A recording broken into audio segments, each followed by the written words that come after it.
নমস্কার, আমি প্রিয়াঙ্কার হেসেলে সকলকে স্বাগত। আজ আমি বানাচ্ছি হাতে মাখা কাচকি চচ্চড়ি। তো এর জন্য আমার এখানে লাগছে বেগুন, আলু কুচি করে নেব, এছাড়াও নেব লঙ্কা, রসুন সব পাতলা পাতলা করে কেটে নেব।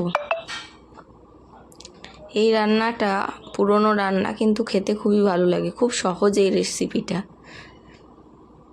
এখানে আলু বেগুন কুচি করে নিয়েছি, যতটা পাতলা করে কাটা যায় ততই ভালো।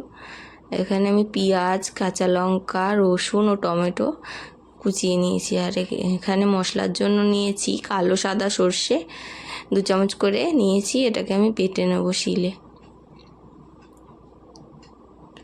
এরপরে শুকনো কড়াইয়ে আমি কাটা সবজিগুলোকে দিয়ে দেবো। তারপরে পেঁয়াজ কুচি আরও যা যা ছিল সব সবজিগুলো এখানে আমি দিয়ে দিচ্ছি।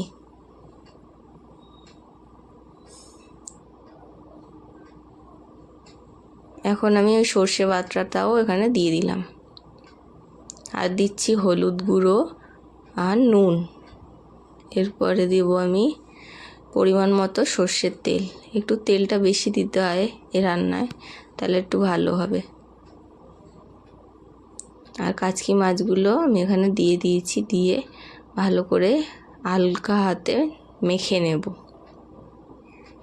ততক্ষণে তোমাদের যদি রেসিপিটি ভালো লাগে তাহলে একটা লাইক, একটা কমেন্ট ও একটা শেয়ার করতে ভুলো না।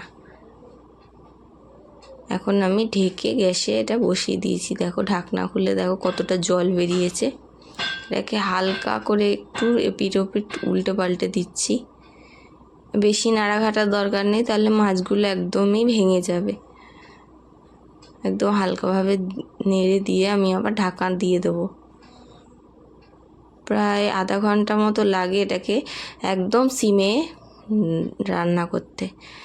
এখন হয়ে এসেছে রেসিপিটা, তার জন্য আমি ধনেপাতা কুচি একটু ছড়িয়ে দিলাম। এবার এটাকে মিশিয়ে নেব।